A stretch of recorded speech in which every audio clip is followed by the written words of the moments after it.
But it did. Don't worry about it. Go before you. Right, we're live. Just going to wait for a few people to turn up. Episode 102.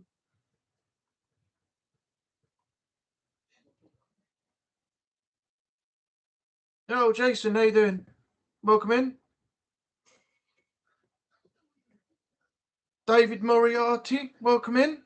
Everyone's going to follow now because Jason's just turned up, so everybody's all going to pile in. Hopefully. I'm praying to the Lord. Yeah, I'm a bit peed off at the moment. I had a few things happening lately, and yeah, it's just getting a bit silly now. The other day, my uncle ended up in A&E. Yesterday, he's got problems going to the toilet, so he got rushed up there yesterday. Doctors checked him over, did all tests and everything, and they can't find anything wrong. They can't find what the situation is, so we really don't know.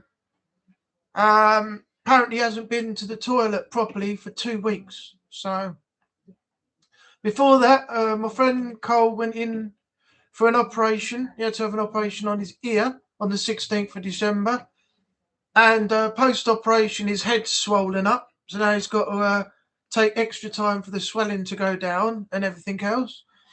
And then today, the boiler's decided to go out. So no hot water. We've got heating, but we've got no hot water. Absolutely nothing. So I can't have a shower. I can't do any washing up because it's all going to be in freezing cold bloody water. So they say everything comes in threes, and that is all three. So yeah, I'm gonna yeah, it has gone Pete Tong. It can only happen to me. It can only happen to me. I seem to get all the shit. OJ, welcome in. I think I said it. I'm not sure, but I'll say it again. If you need a hot shower now, you can pop around. I'll be all right until tomorrow, but yeah, I'll bear it in mind because it's going to be 8:30 by the time I finish this stream, and then yeah, 9 o'clock by the time I get to yours. So it's going to be a bit late, but thanks for the offer. I'll give the agents a ring tomorrow, and if it's not working by then, I'll tell them to send somebody round on an emergency call out because boilers are essential in a household and it can't be delayed. Even though when we had a failure with one of our pulley switches in... Hey, Tom, you're welcome in. When we had a problem with one of our pulley switches in the bathroom up there, I told them about it on an inspection last year. And they said, right, it's all logged. We'll take that back to the office. We'll get everything sorted out for you. We've got people on site that will be able to send out and help you out, get it fixed. 6 months or more later, my flatmate told me someone's coming round today to fix that switch in the bathroom. So I'm not going to have 6 months without a boiler or any time after I've told them about it. So basically, if it's not done by tomorrow, as I said, I shall have them come out, send an emergency service booking.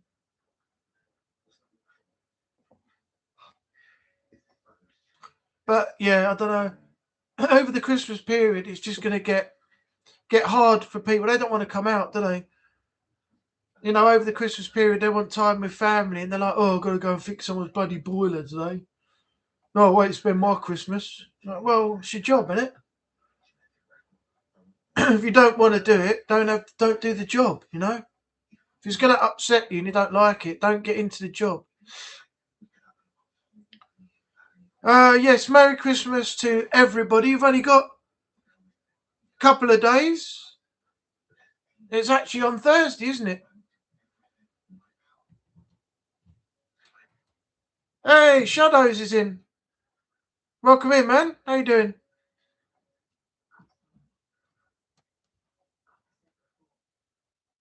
Yeah, what's everyone's plans? I'm going to my parents' Christmas Day, Boxing Day, I think.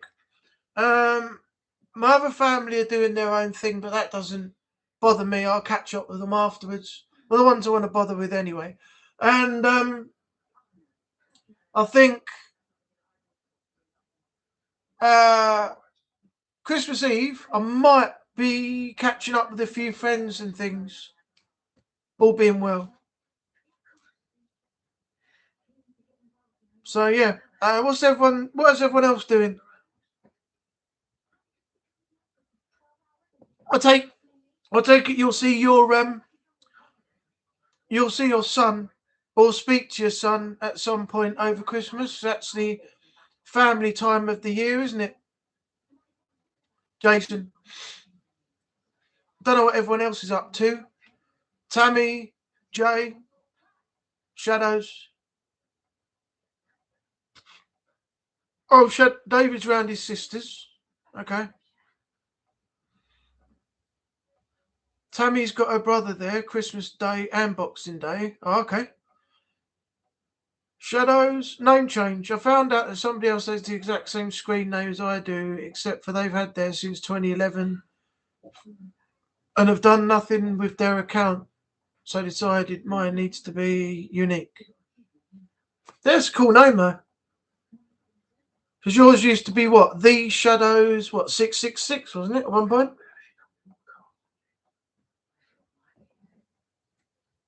Also, my uncle's birthday, Christmas Day. Nice. My dad's is on New Year's Eve. I think he's going to be 80 or 81. Something like that.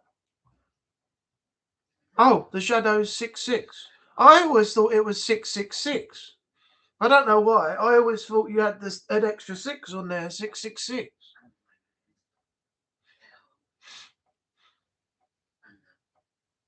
Hmm. Thanks, Tammy. I'm sure you'll appreciate that. I'm sure everybody will enjoy Christmas in their own way. Some people are really, really up for it. They get towards the end of the year and they're like, yeah, Christmas, I can't wait. I can't wait. It's going to be brilliant. I love Christmas. And like me, I'm not that fussed about it because as you get older, you don't really have the excitement and you don't really look forward to it as much as you did when you were little. Because when you had all the presents under the tree and used to I used to go and have a look and they used to lift the box up and see if it was heavy or not. And I used to like try and determine what might be in there. And then I'd be eagerly anticipating to get in there, and we'd have the fire on in the front room. We got one of those fires where it's a gas fire, but you turn a little uh, gold key on the piping, and you hear the gas come through. And then all of a sudden, you press another button or you do something, I can't quite remember, and it goes straight up. And you get these beautiful, lovely flames flickering and everything, and everything going up the chimney. And it sets the mood. You got the tree over by the bay window. It's lovely. It's still nice now, but when I was younger, I used to love getting up in the morning, running downstairs, looking at everything, seeing there were presents to be had. Got the anticipation of after your dinner, which was a tradition. We used to go into the front room, and most of the family used to be around the house as well. And now it's sort of lost its appeal because they're not young anymore. You're getting older, and it's not really something for me to get greatly anticipated about. But I still enjoy it with the family, like the meal and the Christmas time and everything. But the level of excitement's not really there anymore for me. Hey, Natalie's in. Welcome in, Natalie. Good evening.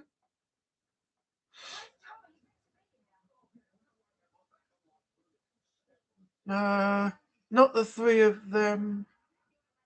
Oh, I'm gonna miss something. Saint related. I don't believe in that thing. Satan, not saint.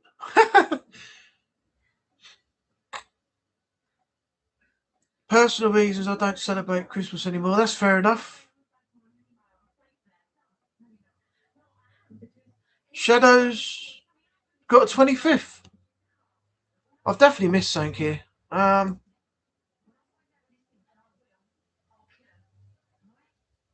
Oh, the 25th. Sorry, I got you now. I thought you meant said 25th birthday.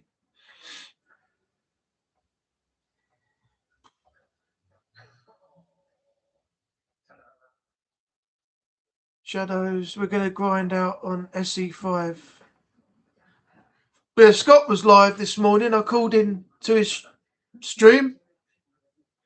I've been watching YouTube most of the day. I tuned in this morning to, I think there's a couple of Tomb Raider videos from Centre Strain, the anniversary platinum videos. And then after that, I watched a few other things. And then I went on to the Apex Hound. He's just done a live PGA Tour 2K25 for the end of the year stream. Yes, it's been a bit of a YouTube day. I'll tell you what I did do the other day, though. The video will be up on the channel maybe tonight, maybe tomorrow. I tried out. If you haven't tried it out, it's really good. I've never played a Final Fantasy game in my life, right? Never. And there's what, 16 of them, I think. Final Fantasy 16, I think, was the last one that I heard of. But this is the Final Fantasy 7 remake named Intergrade. And, wow, visually, gameplay, and everything, it's a hell of a lot of fun. It really is.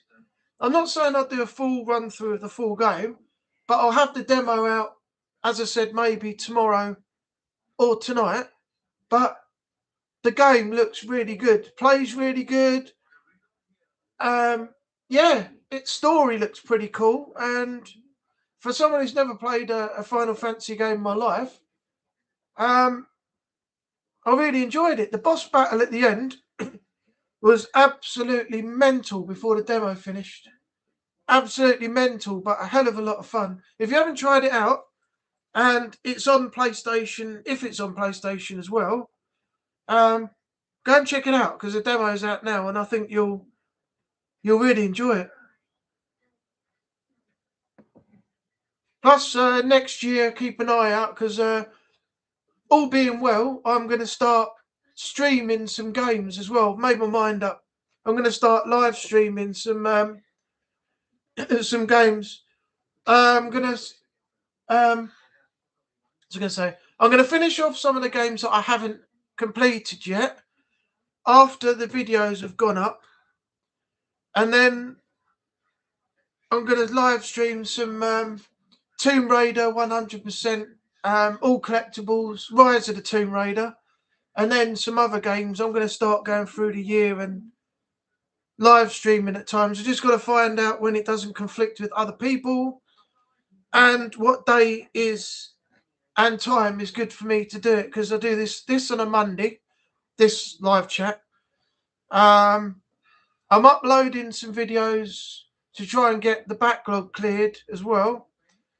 And then I've got to figure out, as I said, a time that's not going to conflict with anyone else and a date that's good so we can get people in to watch. So I'll do a test stream at some point, like I did with these Monday night live chats.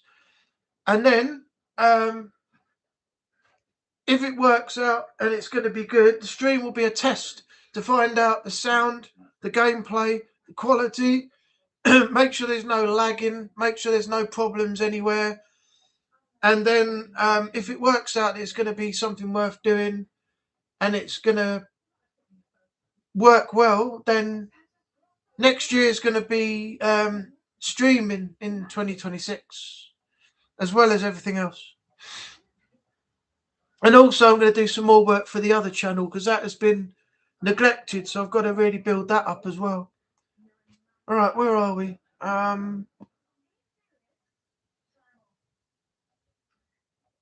Natalie Shadows are talking. Natalie, I'm working on a GTA 5 Platinum at the moment. Going to be doing Little Nightmares when I've done that. Yeah, I've still got I've got Little Nightmares 1 on the channel. But I've got I've got all of Little Nightmares 2 done, but I still have to put the videos up for that. But there is one really hard for the Platinum, one really hard thing you've got to do when you do the Little Nightmares 1. You've got to complete the full story in under an hour. I've seen people do it on YouTube. They got little tips and tricks so that you can get through it fast. And I don't think you can have any deaths either. So that's going to be a bit of a challenge. But yeah, you have to complete the full game in under 1 hour. All the levels, start to finish. Another one is Alien Isolation.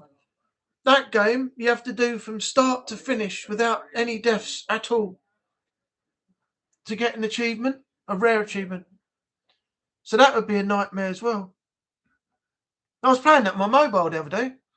I've got Alien Isolation on Android, and it's exactly the same as you play on console, but it's a bit harder because it's on a screen and the buttons are all laid out differently. So yeah, but it's a challenge.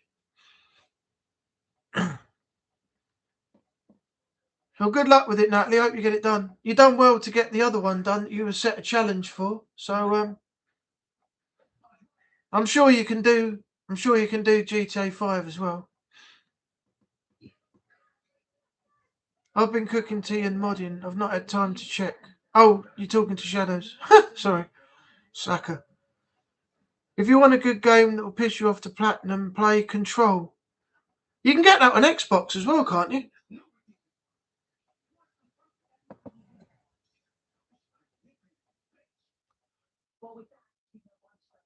Yeah, I'll try it out one day. As I said, I've got to switch over to my PS4 at some point. I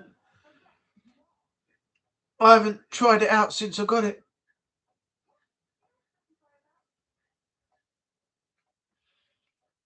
So you got 1 like, whoever left that, thank you very much. And 5 people in. I don't know what I'm going to need to do to try and get more people in on the channel. I really don't know. When I was actually out doing like a live, when it decided it was going to work, like I did a test stream the other day, I got nearly 100 like views for that, and I got new people coming in to the chat as well while I'm out and about. In fact, I might actually do one in the week and go for a walk the other way up to the other Weatherspoons up in Lee and show you the walk and their little shops, rows of shops, what they got down there, things like that.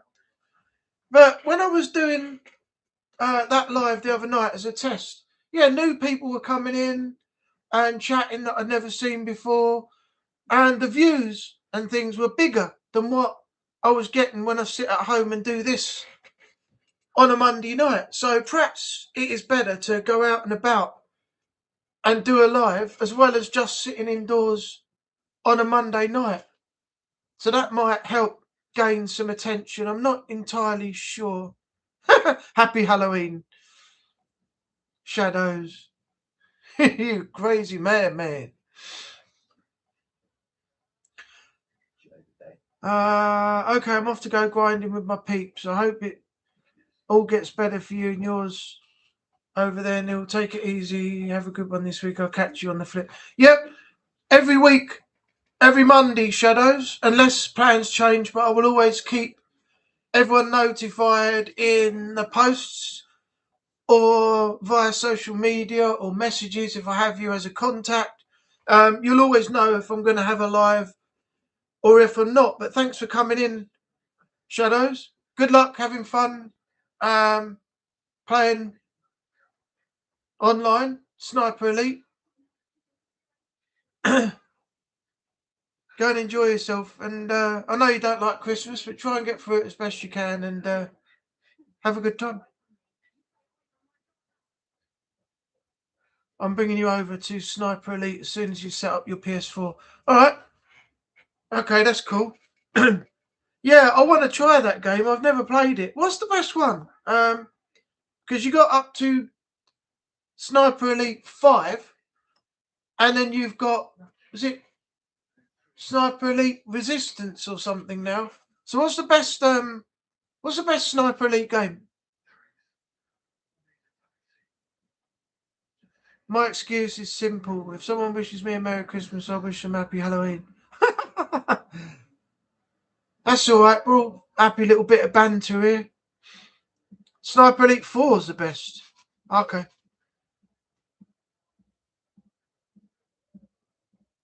Natalie says they're all good. My favourites are V2, 4, 5 and Resistance. Okay. So everybody's got their own opinion on what they like best.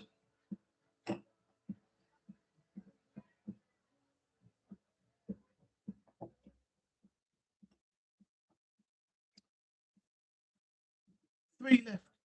Has everyone, people like dropped off and not told me, or are they still here? Because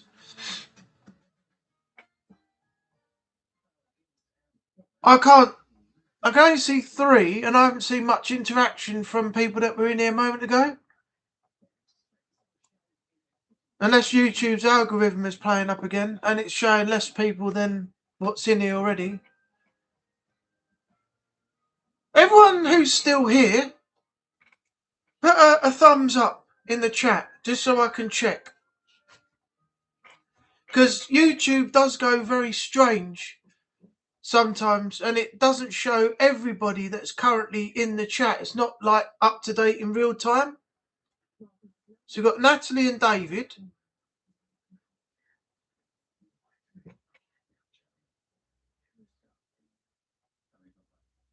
Says we've got 4 in chat now, so that's 2. Oh, Jason's still here, that's good. Alright, that's 3. So if it's 4, it must mean that me being the host.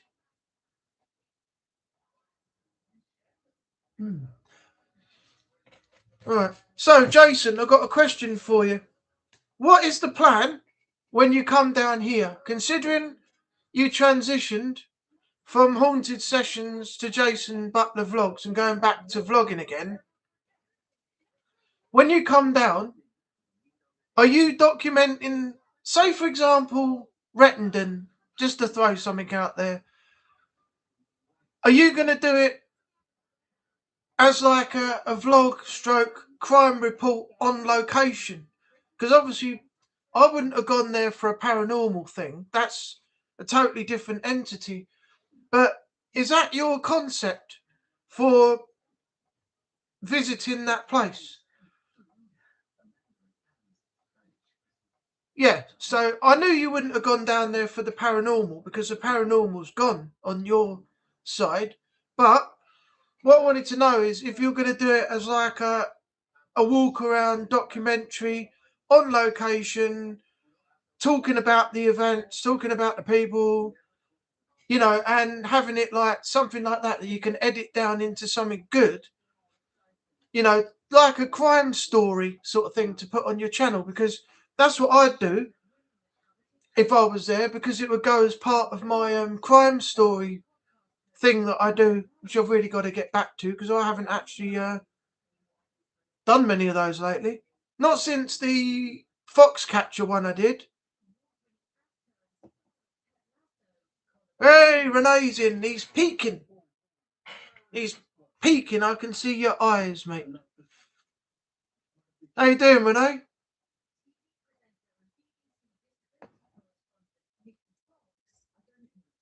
It'll have to be sometime after Christmas now, when you're not working and when you've got time. Then we'll arrange something. My other paranormal stuff that I want to try, I want to experience it. I've done one, which was with candy, which was over at the church around the graveyard near the golf course or golf club. But I want to experience it and see how I feel about it. If I feel the same as you do after a while, then I won't continue. But if it's something that I do want to do, and I've been invited by Candy because Jake is not really a part of the channel anymore from what I've heard. And on occasion, I might get asked to go in company and do a video. So I want to learn, how they do it and how they work and things like that, and how I would work as opposed to how they do it, and see if I feel comfortable with it. But the problem is you can't just learn from one person. You need somebody with some experience of it, like you, Jason, and some others, as well as just one person. The more you learn from more people, the better off you can actually be, and then you can actually gauge how you feel about doing it. But I actually want to experience that, but keep on doing some of the stuff that I'm doing at the same time as well. So if the opportunity does come back up, then I'll definitely do it. But I want to learn more and more before I go into it, if you know what I mean. But that I'll be the same as you. That Rettendon one, if we ever do it, will be a crime story for me, and your vlog, whatever you want to name it, whatever you're going to call it, as a thing when you go to do this vlogging.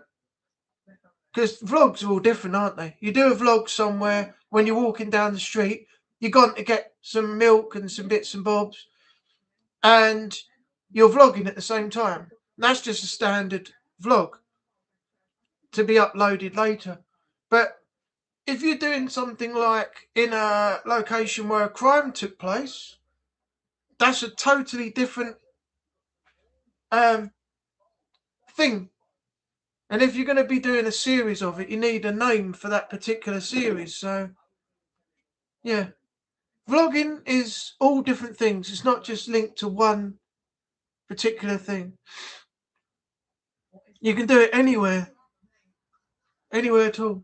What makes me laugh, though, is you see these videos where these people go out, like Charlie Veitch and Billy Moore and some of these other some of the auditors. I wouldn't put Charlie Veitch and Billy Moore as auditors in that category, but they're separate to the others. But why is it people get so aggravated when you walk around now with a camera? Phones have cameras on them, and the only time that these people get actually aggravated or irritated when you have a camera is when they get in front of you and get into the view of the camera. Not when you're walking around filming, and then they make a big issue of you can't film me without permission. Well, it's in a public place, first of all. It's not illegal. And second of all, you decided to get into the camera view and start having a go. So really, whose fault is it? And everybody makes such a big deal about you can't film me without my permission. You need to delete that footage. I don't adhere to you or give you permission to put that up on YouTube. Well, to be honest, it's got nothing to do with the person himself. They put themselves in that position, made themselves look stupid, and now they're going to look more stupid in the video when it goes up after. So, what is the point of causing all that aggro when you could just stay out the way of the camera and walk on? You know? People have got such an issue about being filmed lately, it's ridiculous. Simple answer, don't get in the way of the camera.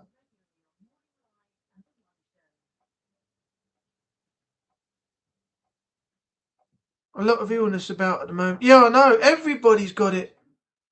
Who was it I spoke to the other day that caught something? I know Jay's had something that came and went.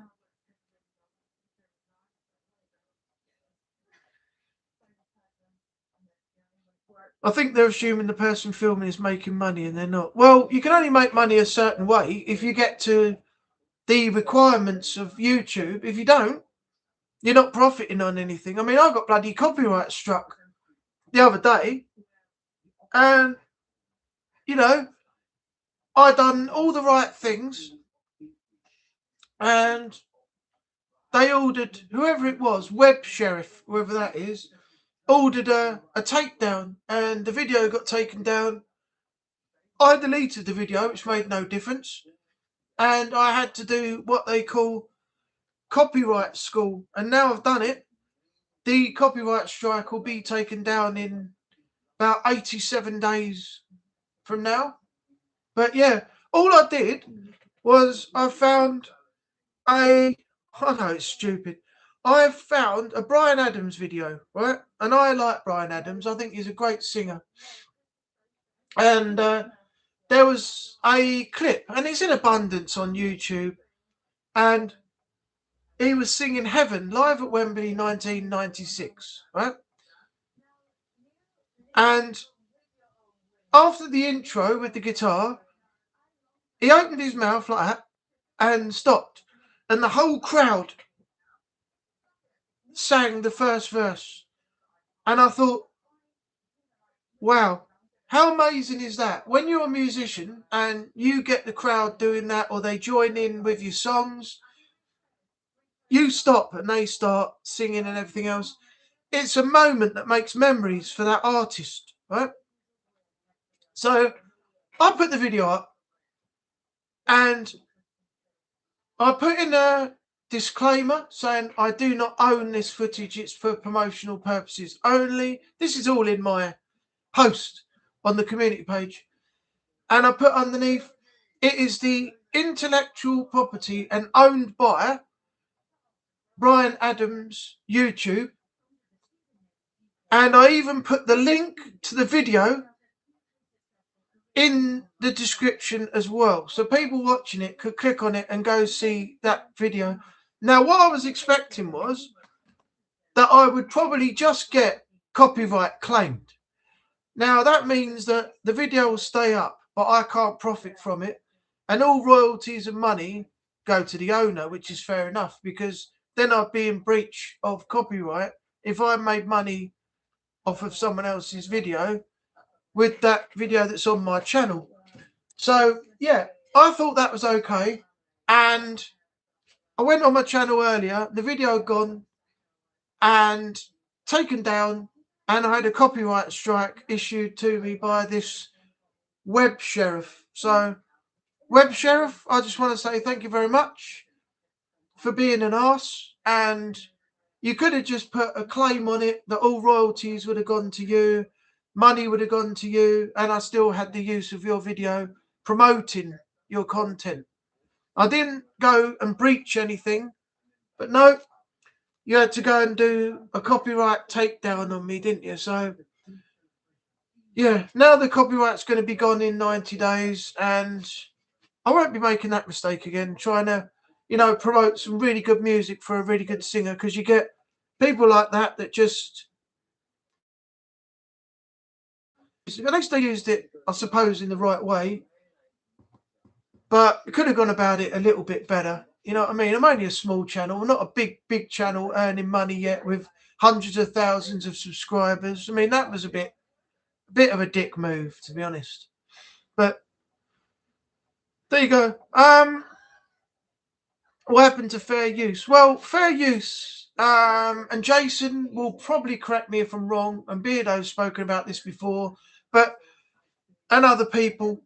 Fair use, as far as I know, is you can use anybody's video at any time from any channel, big or small, as long as you're within the parameters for fair use, which is you're allowed to be critical, analytic, educational, transformative, and a couple of other things. And as long as you don't use that video to damage the reputation of the channel, the brand, or the owner of that channel, then you're within the fair use policy. And if you get copyright struck, then they've used the copyright system in the wrong way. Now, if your content got stolen Like, I'll give you an example. On Twitter, if you look up The Gameverse, there is a video on there, unless it's been taken down now, because we've all left comments on there. There's a video that belongs to another YouTuber from the Game Awards 3 years ago when he did commentary, and that video went viral, actually.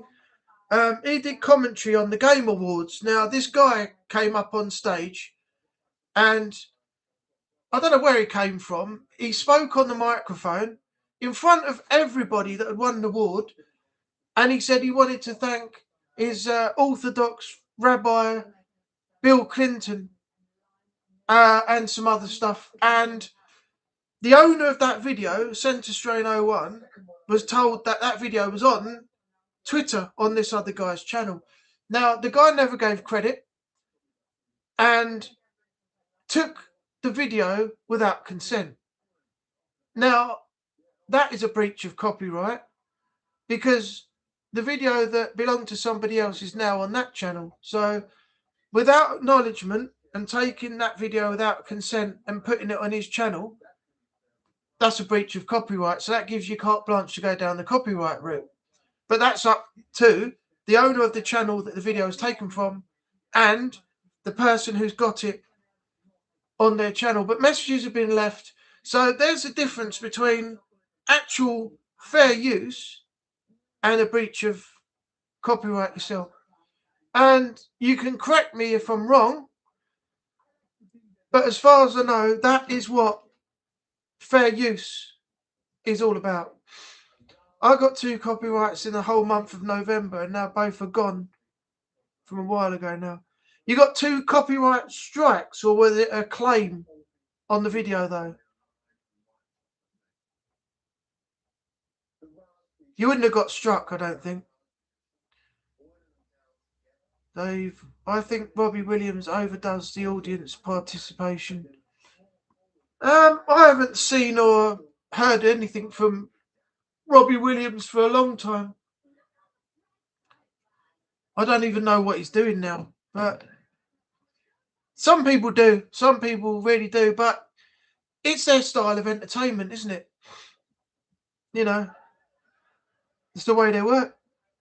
I didn't get a copyright strike yet so far, but I only got a claim. Yeah, I've only ever got claims. I spent one time last year, or the year before, I think it was, editing 30 videos inside YouTube because I was claimed on every single one.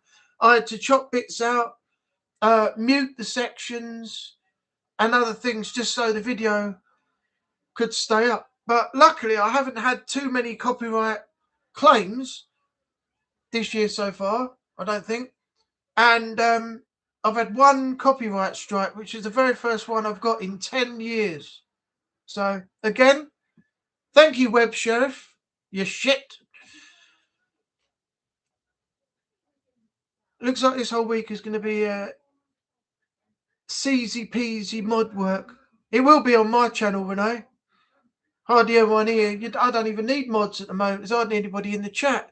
And I think at maximum, with me being this small, I can only have 25 in here. And that's it. Until I get bigger, I can expand the numbers that are coming in. But yeah, mod work is going to be very easy for you at the moment, and me and everyone else, because there's not many people in the build up to Christmas, you know, going to be going into live chats or anything else.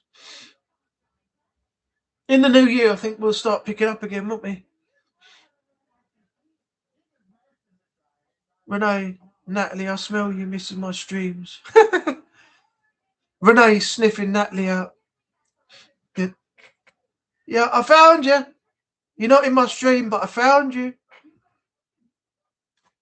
Robbie appears to be dipping his toes in the alternative media scene. Oh, does he? Oh, yes. Yeah, I think I saw... Was it a podcast or a video that he put out the other day?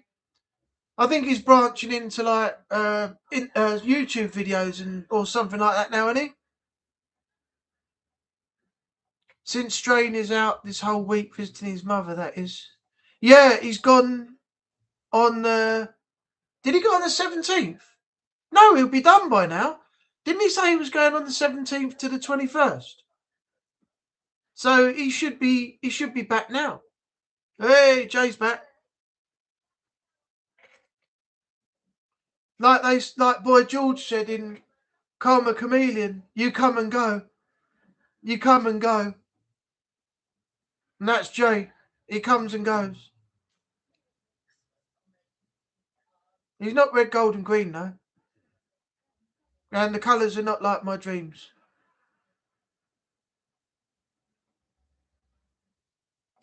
Cutting in and out like Steven Spielberg. Yeah. Like the editing on the movies. That's all right. Your internet's playing up a bit. My boiler's gone out. I'm going to have to go and check that later on and see if it's sorted itself out again, because I really need a shower. It's horrible. I can't go just putting Lynx spray all over me and then, just trying to do that. I'm feeling all sweaty and horrible at the moment as well. I'm not getting under a cold shower. No way. I can't be doing that. Yeah, the director's cut. Not only is your internet cutting in and out, your phone as well. Mind you, at the moment you're doing all right. Your phone's not that much of a problem at the moment. Now it's the internet. Right, we've got nearly 10 minutes now left, and that's it. I don't even know who bothered, but I'll check so.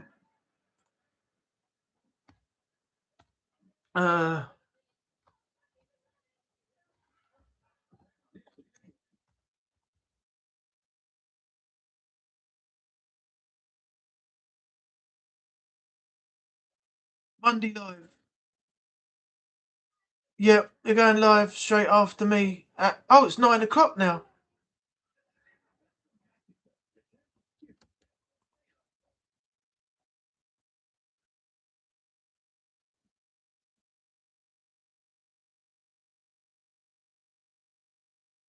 Yeah, you obviously know who I'm talking about. 9 o'clock after me. I thought it was 8:30, but it's 9 o'clock. I was just checking. I'm not really fussed. I haven't been in. Nothing against them. I haven't been in their live stream for quite a while now. Been doing so much work on trying to get videos done, free up some space. I got a new terabyte hard drive the other day, so now I've got space on my C drive to put more stuff on, and I've got more room to put things on the hard drive. But the only problem is, because the videos are so long, they exceed the actual amount that I can put on. I mean, I haven't got much on the hard drive. What I mean is they won't go onto the hard drive because they're too big. They're too big for the expansion you're trying to put them into. So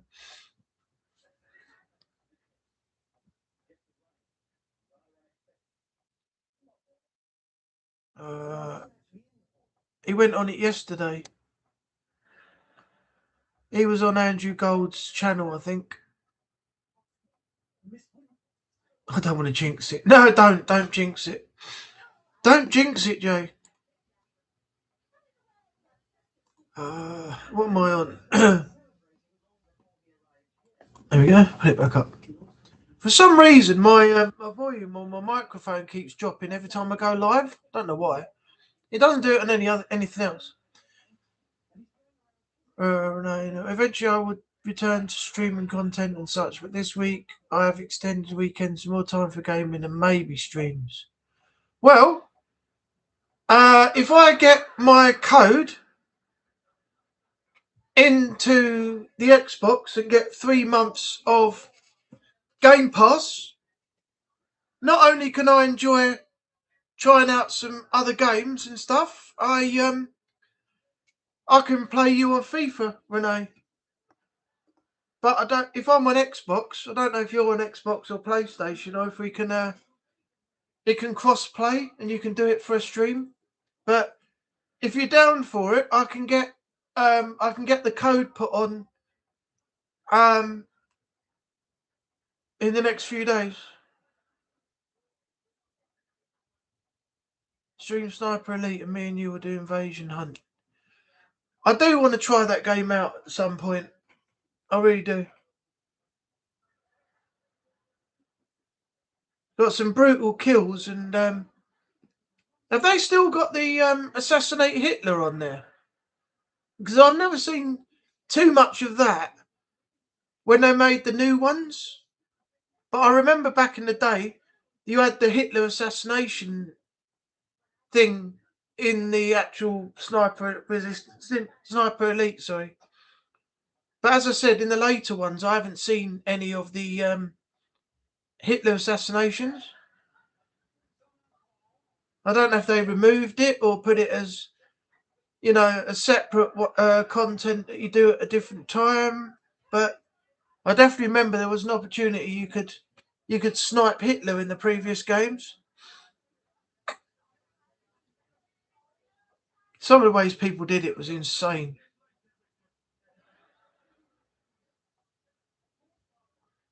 All right, we've got just over 5 minutes left. So, has anybody got any plans?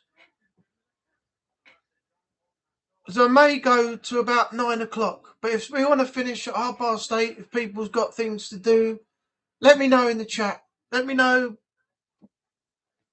what's good for you, and I'll go with that. I don't want to go too late if you've all got things to do. If Jason needs to drop off or anyone else has got things to do, then just let me know in the chat and we'll take it from there.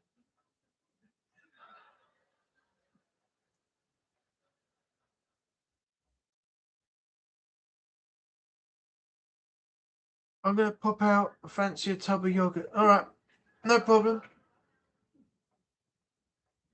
I'll probably finish in a minute, Jay. It doesn't look like it's worth going to 9 o'clock. So I might do my normal time. I still need to figure my next on-stream platinum game.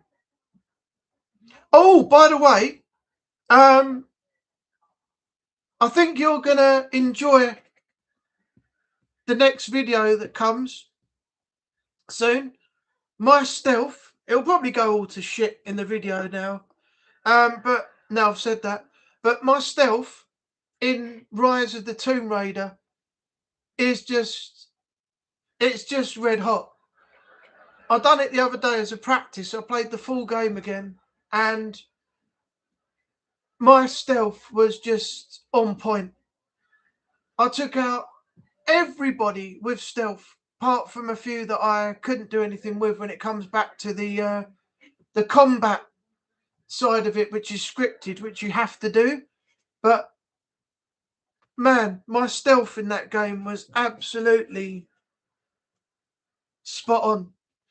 So if I'm as good at it then when I'm recording it, or maybe even streaming it, then you will see how good or bad it actually turns out to be when I actually do it. But outside of recording, I couldn't do a thing wrong with the stealth. I couldn't. It was just so good.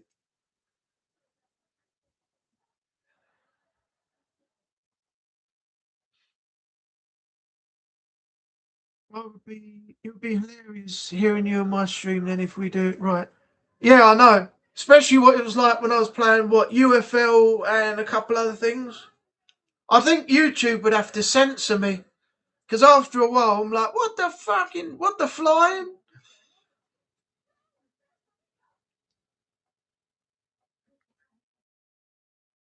Especially when I play FC25. God, if I get a rage on with that game, yeah, Renee Renee knows exactly what I'm going to be like.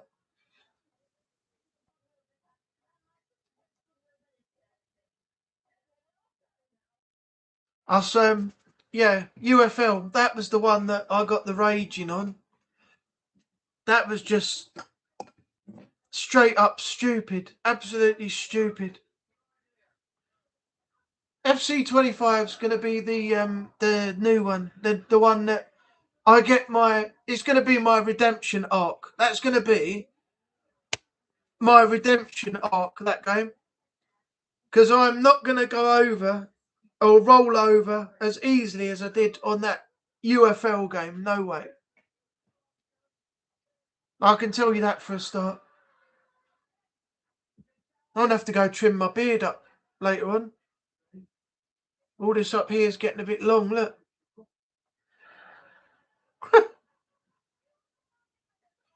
My mum said to me, "You need to trim your beard." I said, "No, I'm going to grow it out. I'm going to walk to the front door with a great big beard down here, bigger than Beardo's." I said, "No, I'm going to I'm going to be a jihadi or what do you call them other ones? The Islamists and all that. Taliban." I said, "I'll be one of the Taliban. I'll turn up at the door looking like one of the Talibans." And she's like, "Don't you dare." I said, "I'll come to the door going, Hashalabarawa, Hashalamaga." Then I'll get on the floor and put a rug down and pray to the north. She said, "You do that, you're not coming in this house." It's all in good humour. It's all in good humour. But I keep winding her up saying that I'm going to have a great big beard right down here and Hashalabarawa. Oh dear. My sense of humour doesn't go down with some people. I sat with my uncle yesterday, and he was talking to my dad, and we were having a drink together, and hardly got 2 words out of him. And usually he's quite a jolly, having a laugh kind of guy. I've got absolutely nothing, and even my jokes fell flat. He was just like, and then he carried on. So, yeah, what can you do? You might get a check if you do that. Probably. Most likely, knowing my luck. Right, it's coming up to 8:30. Does anybody want me to go for a little bit longer? If not, I will end the stream now. And you can all go about your business for the rest of the evening. And hey, Trevor's in. Just as I was thinking about finishing the stream right here, Trevor comes in right at the end.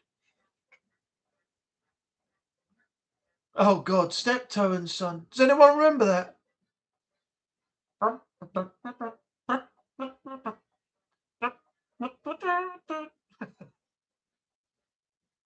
I'm still here, just eating dinner. Okay, what you got, Tammy? I had fish and chips. Oh, Wilfred Bramble. Harry Corbett. Seance in a wet rag and bone yard. Apparently these two never got on. They acted together, but they didn't like each other in real life, from what I heard. They didn't get on at all. And apparently the old guy, I don't know how true this is, it's just a rumour. Someone told me he was a dirty old man.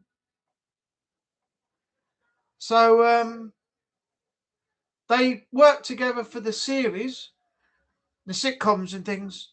But yeah, apparently they didn't get on in real life at all. They hated each other. Mac and cheese with cheesy garlic dough balls. Ooh. I don't like mac and cheese. Never have. So I wouldn't really have that. But if you like it, go with it. I got some dough balls in the freezer actually. Next time you're in Sainsbury's. Jay's calling out from Sainsbury's in the chat.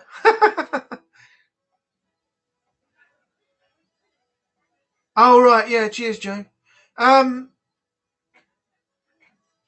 Yeah, mac and cheese not really my thing, but next time I have a bolognese or a chili, yeah, I might try out the dough balls. I'll tell you what I did have the other day, and it was absolutely beautiful. Air fryer meatballs. My flatmate gave me some. He got given them, and he gave them to me because I've got a dual air fryer in the kitchen, a new one after my old one packed up, and I cooked those. I did some tagliatelle and some hot water, boiled that up, and on the side, I I had some tomato sauce that I made up, proper tomato sauce, like an Italian style. So I cooked all the meatballs, put them into the sauce while it was still hot, so they all marinated in there. Then I put the pasta out and tipped the sauce and the meatballs all over the top of the pasta. It was beautiful, absolutely beautiful. They're only £1 in Iceland as well. If you've got an air fryer and you like meatballs, go get yourself some. They're really good, and they don't take long to cook either. They're half the time in the air fryer, as well as everything else, to the time that you put them in the oven for. So, yeah, air fryer is the way forward. Plus, it's healthier as well. They retain the flavour, but they don't have so much fat and grease in it when they come out. Fed up with getting rejected for jobs, always got my hopes up, and they don't want to employ me, getting sick of it. I know how you feel, Trevor. I've had 5 years of it. I left my job on January the 2nd, 2020. Had my last day, and I had a job lined up. I lost that because of COVID. And when the apparent jobs were supposed to open up again, I've had a few interviews but not get anywhere. I've had one guaranteed job, but no jobs have come up in the position for that particular place, and that was B&Q. If I was to go to B&Q, because my interview and everything went so well, they said you'd have a good job here and you'd fit in well. Don't forget to apply as soon as you see something come up again. But nothing has really come up again. But that's a way in if it does. But aside from that, I've had 2 interviews and both of them have ghosted me. They've not replied to me, told me if I was successful or not. I've chased a few things up, and in the end, I'm like you, I've just given up. I'll still continue my job searches and log it all and everything else, but if I don't hear anything within a certain time of what they promise post interview, then from now on I will not be chasing anybody up anymore. It'll be down to them to tell me if I've been successful, if I've got an interview or anything like that. And if it goes quiet, I'm just taking the job centre's advice, and all I'm going to do is I'm going to continue searching, continue logging, and just go forward as I am. It's depressing, but you've just got to accept it until something, comes up, something comes your way, and you get a foot in the door. But then you've got to fight to keep the job, because you never know if they think you might not be doing a good enough job they thought you could do, and they let you go again. And when that happens, they'll put you back to square one again. So, yeah, my days of chasing up jobs, forget it. I'm not doing it anymore. May the meow guide us. I've heard contradicting stories on Corbett and Bramble. We'll likely never know for sure. No, I mean, if you were to Google it, or, you've got to hear legitimate stories from the people who work with them, and archive footage of, their stories and everything, because these people are probably not alive anymore. They're probably gone. I mean, the guy was pretty old when he was in Steptoe and Son, and it's Wilfred Bramble, and Harry H. Corbett. He's probably not around anymore. So yeah, unless you find archive footage and cast and crew and other people that experienced what it was like when they worked together and outside of working together, you'll never know. I mean, it's like the Only Fools and Horses. When they did that, that was Vicar Dibley Inside Out, but they talked to cast and crew, actors, and everything, and you heard individual stories and bits of information, so you know that it came from them, and that's what they experienced while they were doing that over the years. And that's what you need with these things to back up the facts. Steptoe and Son, then the Vicar of Dibley and things like that. You only get the information from the relevant source. Not somebody who doesn't know anything but just goes on rumour. Because then it's just hearsay and it's not taken as fact, is it? I'm trying my best, but it's a major blow when I keep getting rejected. Had interviews both face to face and over the phone, but I never seem to catch a break. I had one on the phone a while back. I sent off for a job online, and they phoned me up and they said, "Hello, is that Neil?" I said, "Yep." So who's calling, please? Oh, it's so and so, a woman on the other end from such and such a place. Just want to conduct a very short couple of questions with you on the phone, and then we'll get back to you about a potential interview and everything else. So I answered the questions and everything else, and from then on, nothing. So I didn't ring them back. I deleted the number, and I thought, if you're that desperate for staff and you want somebody and you feel the need to ring me back, you can call me back, but don't think for 1 second that I'm going to ring you. I mean, my flatmate upstairs is different to me. If he went to do an interview or anything like that, he'd come back. If they gave him information and rang him back or something, said you've been unsuccessful this time, he'd be on the phone saying, "Oh, can you tell me what I did wrong so I can learn from it and maybe be better next time," and all that. I can't be asked with all that shit. You get to a point where you just want to know an employer wants to take you on or not. Just, for fuck's sake, tell me if I've been successful or not. That's all I need to know, because the job centre needs to be updated. I need to be updated to tell them. I need to know where I am. And when you don't contact me and you decide that you're not going to give me any information at all, how do I know where I'm at? The only thing I can do is go to the Job Centre Journal and just put in unsuccessful, put in the reason why, and then the Job Centre's all up to date. The Job Centre can't even ring the people now. I asked her if they could ring them on my behalf. And they said, no, we're not allowed. Unless it's a legitimate reason, then we can phone them up, but we're not allowed to just phone them off the cuff. So there you go. Hey, Sophia's in. You got my cake? Flapjacks? Anything? Probably not. Get out my chat. Get out my chat. Go and bake a cake and get some flapjacks and let me know when it's done. Don't come in here empty-handed every single time. You're starting to take the pee now. Out the chat you go. Can someone time out Sophia's? She's not brought any cake.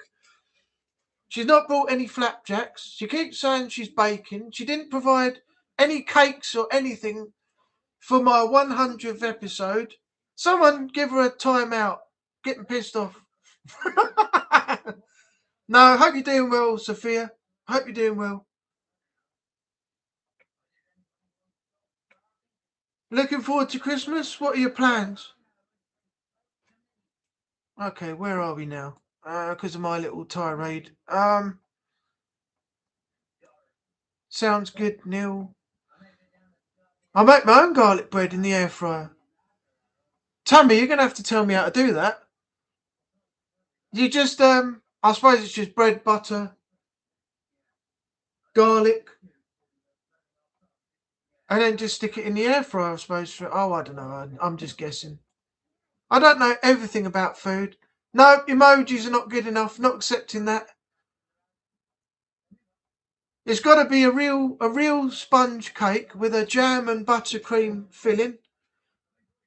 And at least 1 or 2 flapjacks. And I told you, in a white box with a red bow, all tied up on the top, all nice, white square cardboard box. And you can't even do that, can you? You can't even do that. I'm truly disappointed in you, I really am. You give it all that, but you don't back it up. You don't back it up at all. Get in that kitchen, Sophia, barefoot. Get in that kitchen barefoot on the cold tiles and get the oven on and bake that bloody cake. Otherwise, you're not getting any presents or any Christmas cards, nothing. I refuse to do something for someone who even provide a cake for my 100th episode. Yeah, it's all right saying you like cake. You have to bloody well go and buy one. You can't wait for Sophia to buy one because she does to make one because she never bloody does. She's all yap, yap, yap, yap and full of crap.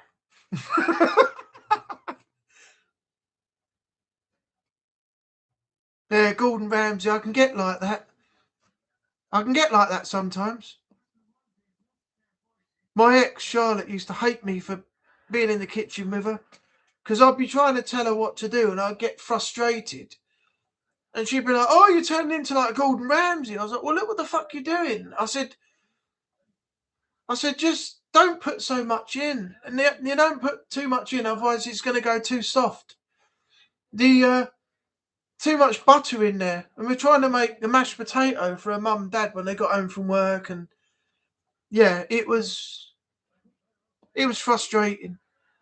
But I'm passionate about food, you see. I don't like food being underdone or, done the wrong way and things like that. I mean, when I'm in getting food, when I order it in, if I get a burger, say for example in the last post or something, I always cut the burger in half. Not all the way through, but down, like you slice in the first part of a cake. And what I'll do is I'll pull the inside apart, not completely apart, just at the edges and push it open.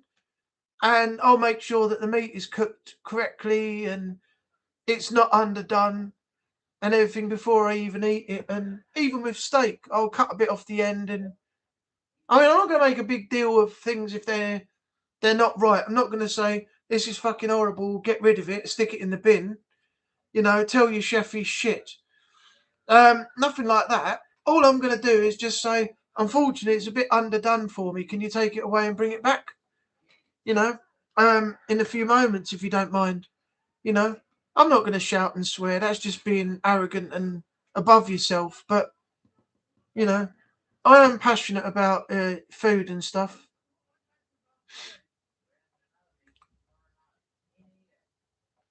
Yeah, I agree. Apple crumble. Apple crumble's the way forward. It's shit. And why do they keep rejecting me? Lots of people experience I must be up against some very stiff. It's either that. It's either that where some people, unfortunately, like me, with that B&Q job, were more qualified than I was for that role. So they decided that person would be a better fit for the job that was on offer. The other one is that you could be possibly, and they won't tell you this anymore, overqualified or underqualified for the role when they look at your CV, even though you've put a lot of stuff on there that needs to be on there for them to read.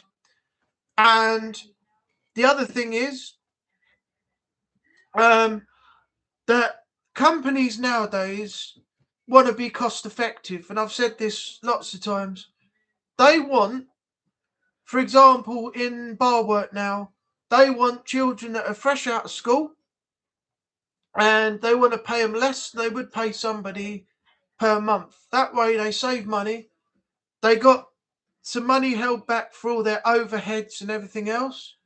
And the kids that they take on have got a little bit of pocket money to go out with their mates at the weekend if they're not required to go back into work by the employer at that time. So there's several factors you have to take into consideration, but don't let it get you down. I mean, I've had, as I said, 5 years of it, and I'm still pushing through.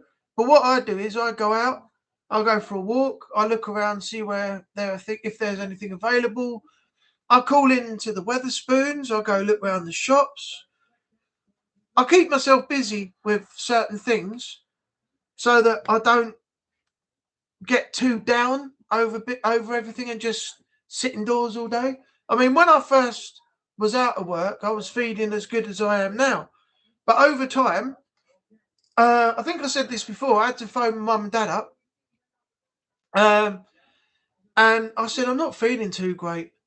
And they said, what's the matter? I said, well, I just gone out. I don't feel great and everything else. And they said, I think you got a bit I told them what I was feeling. They said, I think you got a bit of anxiety and depression. Now, I've never had that before. And, you know, I feel sorry for people who suffer with that because I know how it feels now when I had that myself. But some people get it far worse than me. But one day when I went out for a walk, I came home and I couldn't get out of the kitchen. I opened the door and I walked in and I just stopped. I felt like the walls were closing in. I felt stuffy. I couldn't move up towards my own front room, which is only about 5 steps. And I had to go back out again. Then when I came back in again after that, I was fine. And then over time, I gradually got myself back into a rhythm of going out, doing things, you know, and it's took my mind off it. But it's still frustrating the fact that, you know, there's all these interviews and things that they do, and they just don't tell you whether you've been successful or not. That's the most annoying part. I went for a CCTV security job 3 times. The second and third, I was interviewed by the same guy, both times on a Friday. He said it was between me and a girl who he would interview the next day. Well, I can tell you now, Dave, I bet I know who he decided to interview next day. If it's a bloke doing the interviewing and he's interviewing you or another girl, you can guarantee it's the girl that they're going to interview. And I wouldn't be surprised if some of them are saying, well, if you want to make your way up, you know what you got to do. You understand? If you want to get somewhere in life, you know, you got to do everything you can to get to where you want to be. And if you want to get higher up the ladder, there's work to be done. And it's not just in the workplace. Come back and see me, you know, after everybody goes. Come into my office and we'll put you to the test. You know, that sort of thing. And that's not right. And that does go on in some places. That's how some of the other people get their way right to the top. By doing underhanded things just to get promoted and get more money.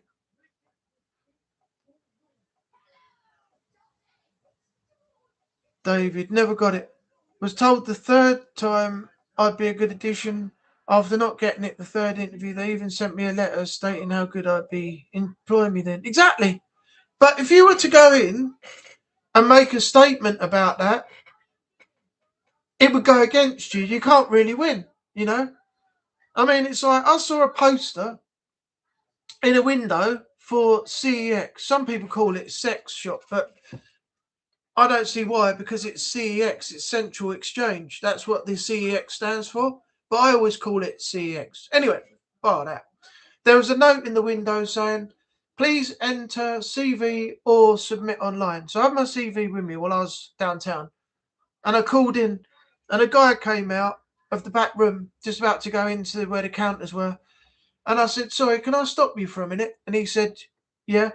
I said, can I hand my CV in, please? I've seen in the window it says CV or online. He goes, oh, can't take it. He said it's supposed to be online only. I said, well, I'm handing a CV in because the poster in the window says CV and online. I said, not here to cause trouble, but can I give you my CV then? Because it clearly states it on the poster over there. Oh, all right then. In the most less enthusiastic voice you could ever hear. And he said that sign's got to be changed. He said it's all got to be online these days. You can't just hand CVs in. So I went, well, you got mine now. If there's anything that comes from it, don't hesitate to let me know. All details are on there. Anything else you want to know, just give me a ring, contact me in some way, and I'll give you all the information you need. And nothing. So there you go. So if you were to go into wherever it was that you had that interview and you'd say, look, I've seen this bloke 3 times. I've been promised I'll be a good addition to the place. I haven't got anywhere. You sent me a letter even stating that I'll be good for the place. So if you don't want the staff, take all your advertising down, take it off of social media as well, and don't have it up there unless you really need it. If you don't need the staff, don't advertise for more staff.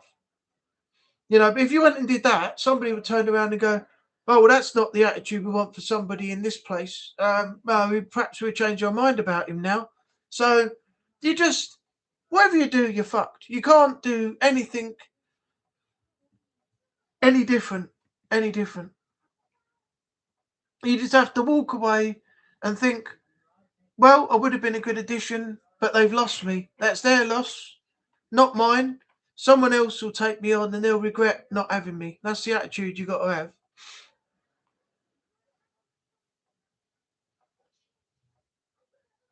Do I get bird custard ice cream? I agree with Tammy. Hot apple crumble and cold ice cream. You can't beat it.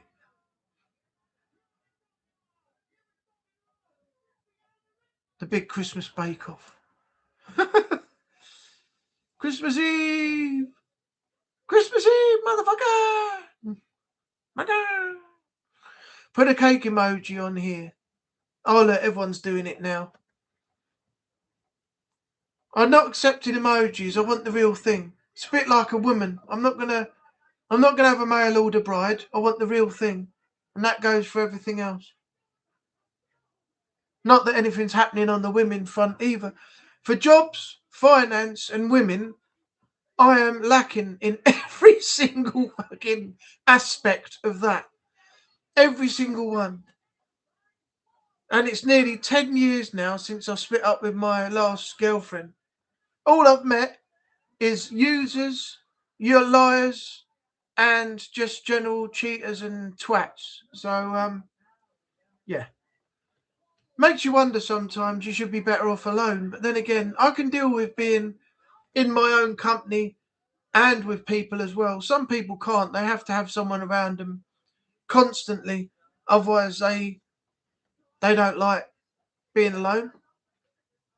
But yeah, that's what I've got to work on for next year.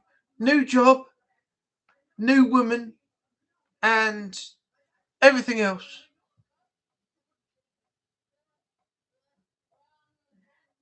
I've been in the doghouse since day one. Yeah, I'll let you know when you can come out. For the meantime, you'll have to stay in there. I'll bring you a bowl of water and some bread. You'll have to break the bread up and dip it in the water and eat that for the time being. And then when I tell you can come out, you can have a nice hot meal again.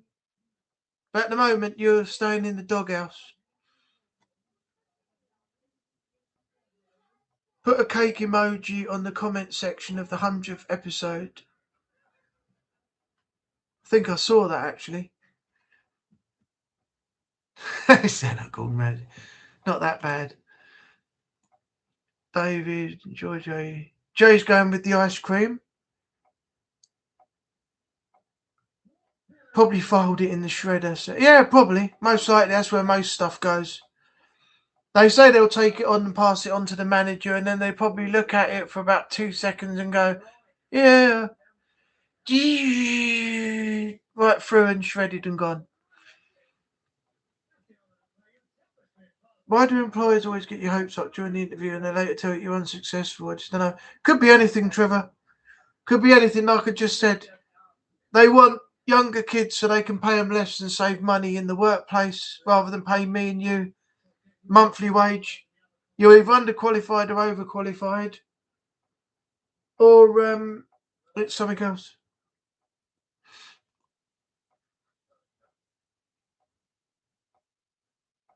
Employers, I reckon, backstab after your interview after sweet talking you over. Yeah, probably do, Trevor. They probably just have you in and they go, oh, when's the next one then? Yeah, all right, bring the next one in. Yeah, I don't think we'll bother with him. But after the interview, I reckon they make their mind up like that. Because apparently, the rumour is that once they see you, they make their mind up already. Before you've even spoken to them, before you even sat down with them, they make their mind up about you before you even sit down or speak. So when you leave the interview, they probably already decided if you're going to be good enough for that job or not. Even if you answer the questions 100% right, you give them exactly what they're asking for, things like that. After the interview, they probably go, "What do you think? What do you think? What do you think? What do you think?" And all that. Nah. They're all friendly to your face, but when your back's turned, that's when the knife goes in. Same in life. I've had people do that to me and I got rid of them now. Got no time for that shit. They're gone. No looking back. No apologies. Just gone. Don't talk to me again. The way I've been treated in life is crap. I've been blamed for things. People don't want to talk to me anymore for some particular reason after meeting me. They use my situation against me when they blatantly know what my situation is.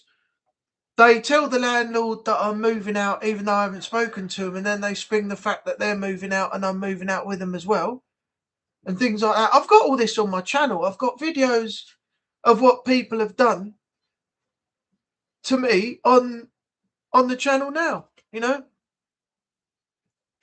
I could make a whole book of it. The shit that people have put me through in life. I don't put people through crap in life myself. I'm a genuine nice person, but when it comes to other people, they act like they're your friends. Sooner or later their true colours come out and you realise they're not the people that they say they were. Then it puts you off when you get a new job, meeting new people in the workplace and becoming friends with them, which is something I don't want, because from my experiences with the other people that I've had, I don't want the same shit happening again when I get a new job. So in terms of going out, in terms of meeting people outside of work, going for a drink and being on that friends basis, meeting up here and there outside of work as well, no, I'll just go in, do the job. I'll speak to my colleagues. I'm not going to ignore everybody for 8 hours of the day if you're working. I'll talk to them, I'll work with them, help them out, do what I need to do and everything, because I'm that sort of person.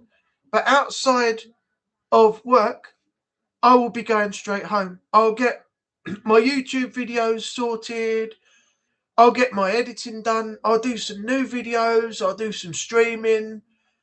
I'll do what I normally do. But in terms of meeting people and having new friends from the workplace, definitely not. That's one thing that I will never, ever do again. Then if it's a female, then they got to be trustworthy. Otherwise, I've got no time for them. Trustworthy, loyal, good personality. And that's 3 things, 3 factors that have got to be good. I don't want someone who's going to just want money and not me for me and be a user, a liar and a cheater like most people that I've known. So, oh bloody hell, yes, Minister's on now. Sheesh. God. So yeah, that's my way of looking forward in life. I've got time for family, time for the people I've met on YouTube, time for the people that I legitimately know that are true friends of mine outside of YouTube. That's it. No one else is going to come into that equation at all.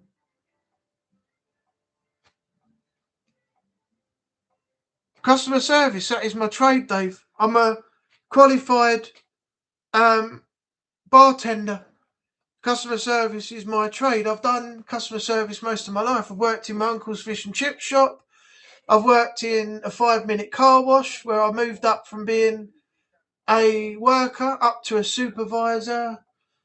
I've done retail, I've done home base, and I've done work behind a bar for 15 years. So my job is customer service, retail orientated. Hospitality now.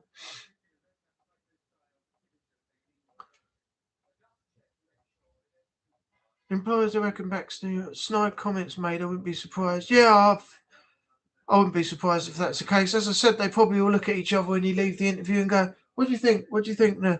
Nah. And yet they're looking for people to work from. It's all to do with cost effective, cost cutting, and saving money. That's probably why half the jobs that are apparently open now post COVID are not coming your way, because it's cheaper to employ kids out of school, give them less money, and save money in the job, in the workplace, and the business. And you can balance the books better as well. Why aren't employers recognising my skills? Probably because I'm too good. I could walk into, I'm not being big-headed when I say that, I could walk into any bar down here. I could walk into the one round the corner from me here, which is literally 2 seconds down the road there. We've got another one just up the road, up that way. And we've got a fair few around here. I could go down to any of those. I could go behind the bar and I could do the job like that. No training, no nothing. I might need to be brought up on the line cleaning, which is cleaning all the pipes out for your beer, because you've got to do that every now and then, because it's regulation. So I might need to, be brushed up on that. But everything else, I could just walk in and do like that. But the thing is, companies want to take younger people on, give them less money and save on the business, which is what I said, cost effective. That person has got some money to go out with their mates on the weekend, as I said, providing that they're not called into work and they can't go out.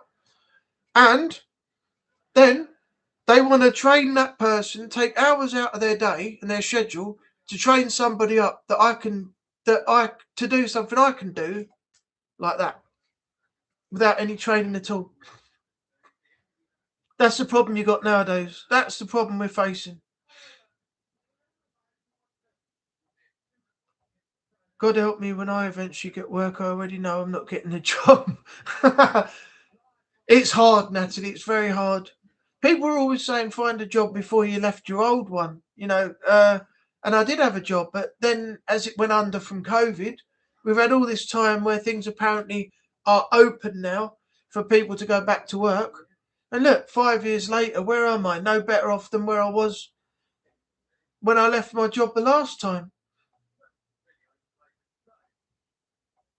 Do you think getting a temporary Christmas job would help? You would show willingness and you're already there. Yeah, I could do if anything was available, but the thing is, there's nothing available for temporary Christmas work. I mean, Marks and Spencers, I did go back. I didn't want to go back and do it, but I did put myself in for that, sent off the application and everything, and I got no response. And yet, Marks and Spencers is a 25 minute walk away from where I am into the high street. But most jobs are permanent positions and things. There is one, actually. I'll have to take a CV into town with me tomorrow. There's a shop. It's a gadget shop. And it's run by, I don't know if they're Indian or what they are. But they've got a sign in the window saying staff wanted. So I went in there and said, what's the job about? Is it behind the counter and generally everything in the shop here? And he went, yeah. So I said, okay, I'll be back on Tuesday or something, and I'll drop you a CV in. But it's only a little shop on the high street. But if I can get in there, at least I'm actually doing something. It might be stocking the shelves up a little bit. Therefore, the guy working with me can get on with the other things that he's got to get done. I can deal with the customers and things like that.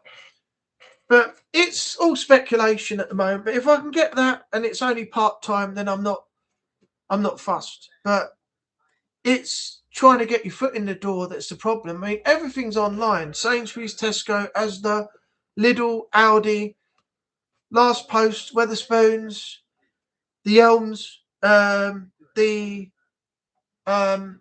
Parsons Barn in Shoebury. Everything's got to be done online. And whereas you could just hand a CV in and the employer could look at it, they've got to log on to their emails, open up all the CVs, download all the CVs and go through them. Wouldn't it be better to just have a stack on your desk and do it that way? It's a lot of mucking about for people, and I don't know why they put themselves through it.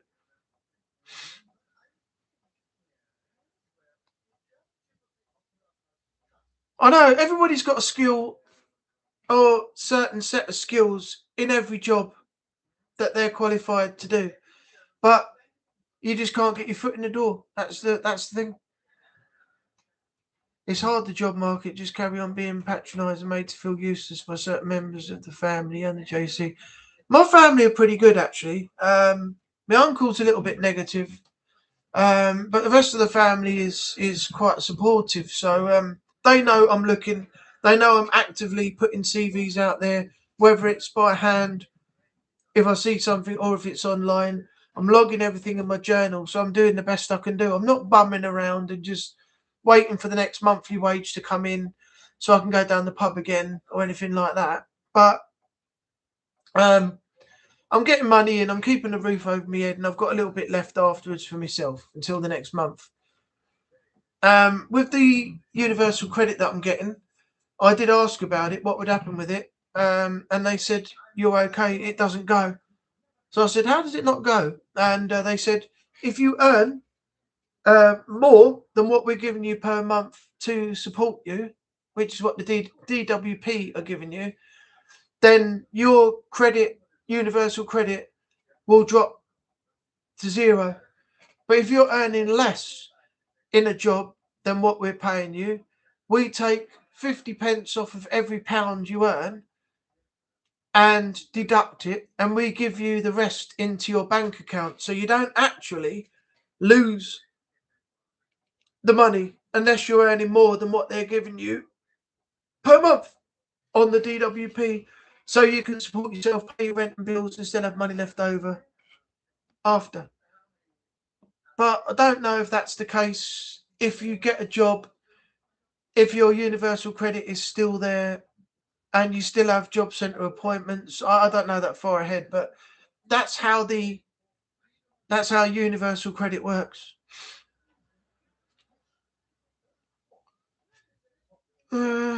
I had to end up sticking to 2 or 3 part-time jobs together. I couldn't get full-time work. No, it's even harder now. I mean, if anyone gets a full-time job now like that, and they get in and they're kept and they're earning, then congratulations. But none of us are doing anything wrong. It's just the fact that we are having trouble getting our foot in the door and then eventually walking right through that door into a new job and actually staying there. That's the problem we've got right now. And yet, according to the government, all these jobs have opened up. So more people should be able to get back into work and less people should be out of work. But there are people who choose not to work and then complain they don't get the full money they should have got because they're getting sanctioned for not doing what they're supposed to be doing while they're claiming. So they've only got themselves to blame. But I can understand why, other people are getting to the point where they're like, I've had enough of this now. I'm not even going to bother. I'm just going to falsify everything. The job centre ain't going to look. They're not going to check it. This is other people's, opinion. And I'll just walk in and say, I had no luck this month. No one's replying to me. I've applied for so many jobs and, I'll just go and claim your money that way. So they have a loophole to get through the system, and their own loophole, not a legal one, but their own loophole. And that's the way they work to get their money, and so they can go out and drink cider all day, every day for a month till they get paid again. They do the same thing over and over and over. And there's other people out there that legitimately want to work and can't get in. Way of the world. Anyway, it's just gone 9 o'clock now. It's nearly 9:30. We've nearly done 2 hours. It's lucky I had my dinner before I did this stream, wasn't it? And those couple of beers have kept me going. I'll pick up some more tomorrow. And I think I might even get a bottle of whiskey. I'm in the mood for whiskey when it comes to Christmas. A little tot of something, in the evening before bed. You can't beat it. Anyway, thanks to everyone for being in. I'm going to call it a night now on stream. I've done an hour and 3/4, almost 2 hours. So, whatever you do, have a great evening tonight. I won't see you in the week unless there's a stream going on that you all are part of, and I will see you all in there. But I hope you all have a great Christmas and Happy New Year to you all. And let's see what 2026 has to offer. By January, I think it'll be 2 years since I started doing this Monday night live chat. January 2024, I did a test stream and then continued it after. So yeah, 2 years in 2026, and we'll be continuing on. We'll be back and doing it all again. I'll see. What is this Monday? 29th. Is that's no particular day, is it? 29th. So we got Christmas Eve, Christmas Day, Boxing Day, Thursday, Friday, Saturday. No, Wednesday, Thursday, Friday, I think. Then we got 27th, 28th, 29th. I might be able to fit one in again next Monday. I think that'll be okay. Yeah. I think I've got it in the description, haven't I? Let me check. Yeah, episode 103 will be December 29th next week. So yes, there's one that's going to be scheduled for next Monday. And then as we go into 2026, I'll continue from there on. I'm not going to stop it. I want to try and build this up by carrying on. And then next year, as I said, we got some new games coming. We've got Resident Evil Requiem and a few others.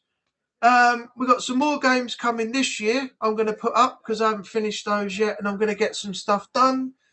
And then next year you can look forward to seeing me live stream as well at some point. So we're going to throw in a few new additions next year to the channel and see if we can bring some more attention that way. But anyway, once again, thanks everyone for being here. Natalie, David, Jay, Trevor, Renee, Jason Butler Vlogs. Oh, in case you didn't know, Haunted Sessions has been taken down. Not by YouTube or anything. 3 months ago, Jason decided he was going to come back. He bought the channel back. And if you remember on my channel, I did that short video using some of his content and then, advertising the fact that he was back, promoting it. And I was really happy at the time that he came back. It was a few friends of his and some other people that wanted him to come back. And 3 months later, some issues have arisen and some other factors that contributed to him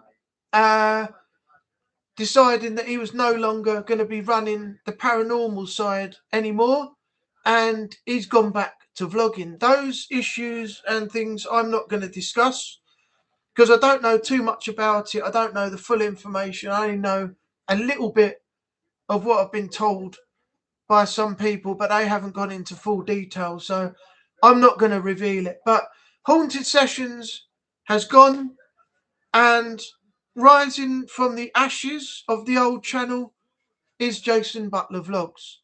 So if you're a fan of Jason's work, go over there, give him a bit of love, show him some support, like, subscribe, everything for the channel. It all helps. And yeah, that'd be great. Also, just before I finish, R.I.P. Chris Rea sadly passed away today. So he was well known for his song Driving Home for Christmas that we heard every year over Christmas. So yeah, Chris Rea, you'll be sadly missed. Rest in peace, my friend. And sadly, the song will continue, but in real life, unfortunately, you won't be driving home for Christmas anymore. So yeah, thanks to everyone for being here. Yeah, don't forget to join in next week where we'll come back and we'll be here once again and we'll do it all over again. Tammy, I forgot to mention you, I'm sorry. Hippie Sophia, thanks for coming in also. Have a great evening. Have a great week. Once again, have a great Christmas and a very happy New Year. And I'll see you next Monday. And then we'll try and kick 2026 off. And I'll try and get to 500 subs before the end of 2026. Because at the moment, I haven't got that far yet. I'm on 416. So spread the word. Get the feelers out there. Word of mouth always helps. You know, we'll all help each other grow. All support each other's channels and everything. And hopefully, we can all help each other get better as the years go on. Imagine what it would be like in 2030. I'm going to be probably about 50, I think. I'll be 50 by the time 2030 comes. I don't know if I'll still be doing YouTube by then, but we'll have to wait and see. Anyway, I'll catch you on the next one. Have a great week. Merry Christmas. Happy New Year. Thanks for all the support over all of the streams I've done. And bye for now.